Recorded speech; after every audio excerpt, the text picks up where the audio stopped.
ما شاء الله، انا شايفه المكان حلو كتير وكبير قوي. تقريبا قد ايه فدان؟ المزرعه دي 1500 فدان. كلها زيتون؟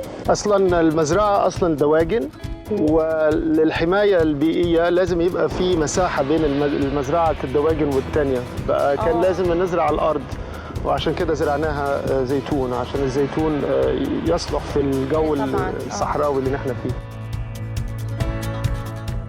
انا شايفه انه كل حاجه واقعه في الارض تقريبا، ده موسم التزهير صح؟ نحن في فتره الربيع بيبقى في عندك التزهير وعقد الثمار، ونحن مسيطرين بالكامل على عمليه التصنيع لحد الزيت. بالظبط. وانتاج وادي فود بيكون محلي يعني لمصر بس ولا بيروح تصدير؟ لا، الانتاج بتاعنا بنصدر العالم كله، يعني بلاد كتير جدا. انا شايفه ان في معايير جوده عاليه واخدين اووردز كتيره. لا الحمد لله اخدين اووردز على زيت الزيتون بتاعنا من اوروبا، من ايطاليا ومن اسبانيا. بس سمعت حضرتك فوق قلت ان عندك بيوت ورق عنب اللي هو الصوبه. بالظبط، نحن بنزرع العنب بصوب عشان يبدا النضج بدري. يعني بينضج بدري وبنقدر نصدره لاوروبا بوقت السوق ما بيبقاش فيه عنب. الفاكهه. طب ممكن اشوف؟ انا حابه اعرف كل حاجه النهارده. طبعا انا حاسه ان انا في الحدائق المعلقه. صحيح. هي دلوقتي الفواكه الصغيره دي لسه مش جاهزه للقطف. ده لسه حامض. حصرم.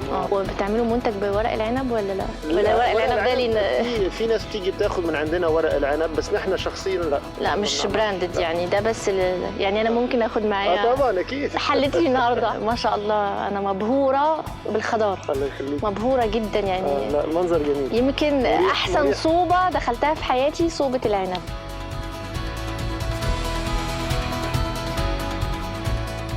دي بقى الطماطم اللي بتتعمل هنا، يعني انا شايفه الوان كتير بس بتهيالي كله هيبقى في احمر في الاخر. طبعا هي مراحل، هي المرحله الاولى طبعا تحت لحد فوق. وكل مرحله بنجمع فيها، في اللي بيتصدر وفي اللي بيتباع في السوق المحلي.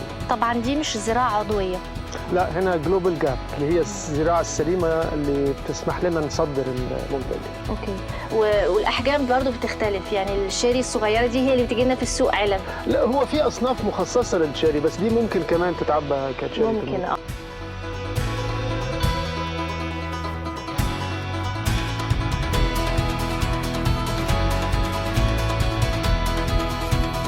دلوقتي تعالى معايا اوريك انا كست بيت هعمل ايه بكل ده اللي خدته النهارده. يلا بينا. يلا.